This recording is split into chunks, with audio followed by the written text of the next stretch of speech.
Okay, so what I'm going to do in the second part of this video is actually show you how to use your TI graphing calculator to calculate the Pearson sample correlation coefficient and then to calculate the least squares regression equation so that we can use that regression equation to pass judgment and make some predictions about some data values down here. So this example again is the advertising versus sales scenario. So I'm assuming that number one, you've already put the data in your calculator and created a scatter plot like I showed you in the first video, that you've also turned your diagnostics on, and of course that your data is in your statistical plotting menu. So here it is in list 1 and list 2. I've already put mine in. All right, so to run the regression, it's pretty simple, actually. So you just got to go to the stat menu here.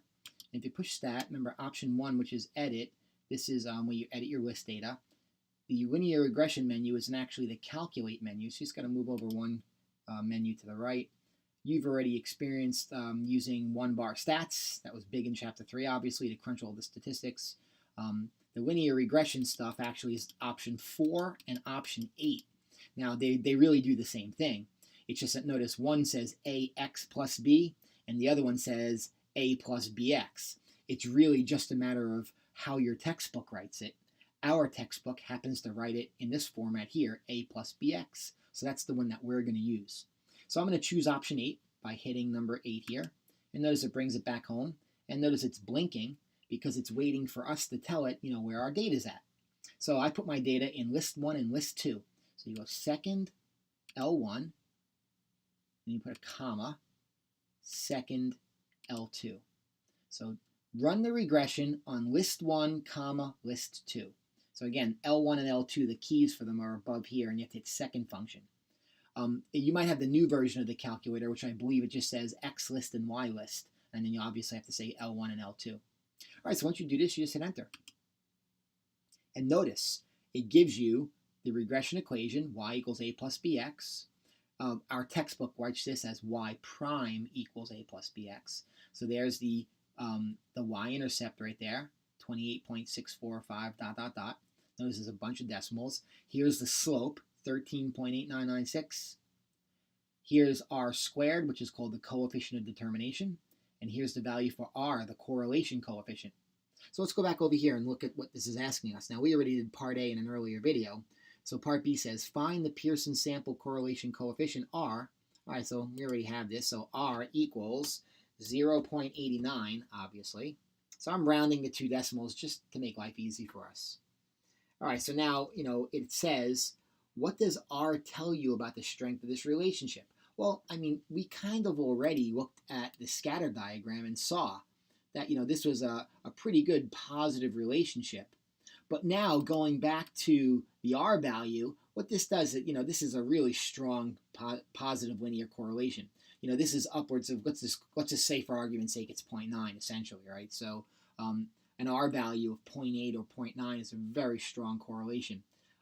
Where an R value of 1 is a perfect correlation. Most correlations, to be honest with you, like in the real world, are in the 0.6s and 0.7s, which are still very good relationships. But this is a textbook example, so it's like a model problem, obviously. So it says, what does R tell you about the strength of the relationship? I would say R tells us the relationship is a strong linear relationship.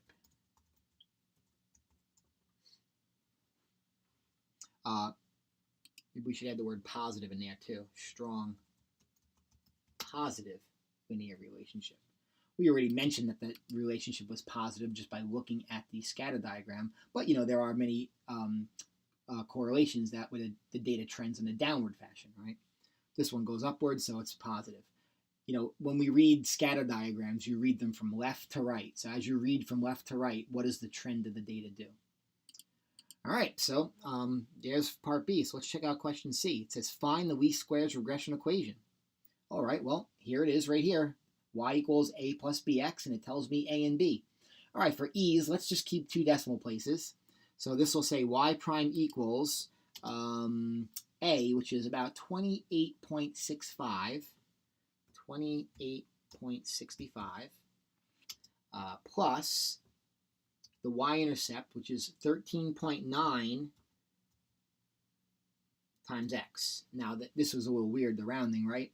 Because if I round this b value to 2 decimal places, the 9/6 here tells the 89 to go to a 90, right?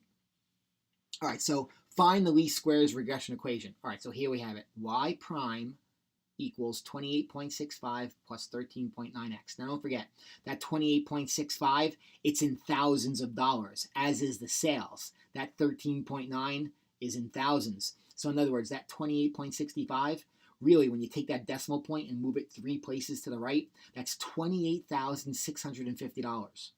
This 13.9 is $13,900. So it says, interpret the slope and y-intercept in the context of the problem.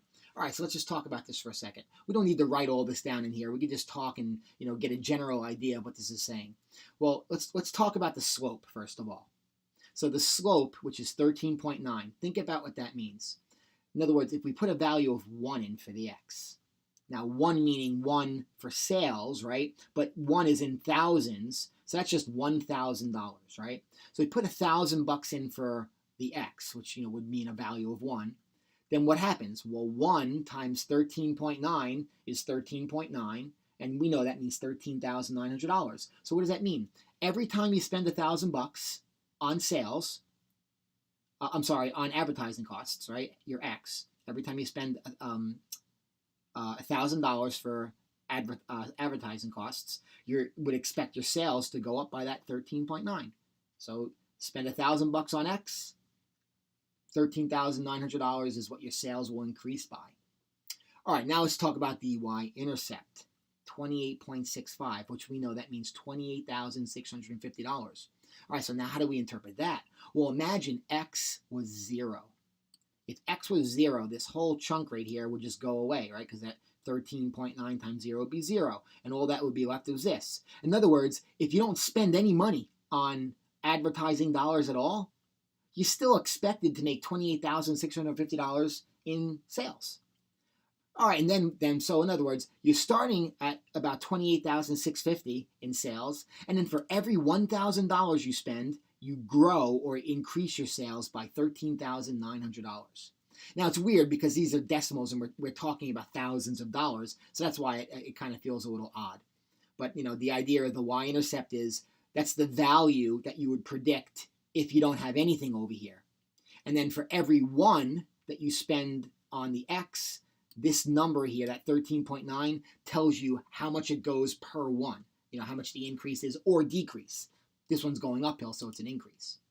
All right, so now it says, be sure to graph this regression equation within your scatter plot. All right, so to do that, it's pretty easy. You just come over here to your calculator, and you hit y equals. And notice the y equals, mine are all empty. So if you've got stuff written in here, you should delete it out of there and clear it out. What I'm going to do is I'm going to type in this regression equation. And I want to see that regression equation. I want to see it graph right through this data. To make me feel good about, how I graph this and the equation I found. I want to make sure this equation, in fact, does model that data. So you go to y equals, and you type the number in. So this is 28.65. So 28.65 plus 13.9 times x. Now the x key is right here. It's right next to the stat button. It says xt theta n. So it's right next to the stat and alpha key. So you hit that. Notice it puts an x in there for you. All right, so now I just want to tell the calculator, go back to the graph, and when you see the graph, you'll see the scatter plot and you'll see the line. All right, notice the line cuts right through that data. As a matter of fact, it looks like it nails 3 of them. This one here, that one, and you got some data values are close and some data values fall away.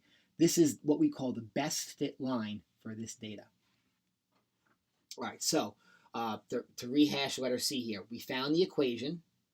We talked about the meaning of the slope and y-intercept in the context of this particular problem, and obviously from problem to problem it changes depending on what your variables are.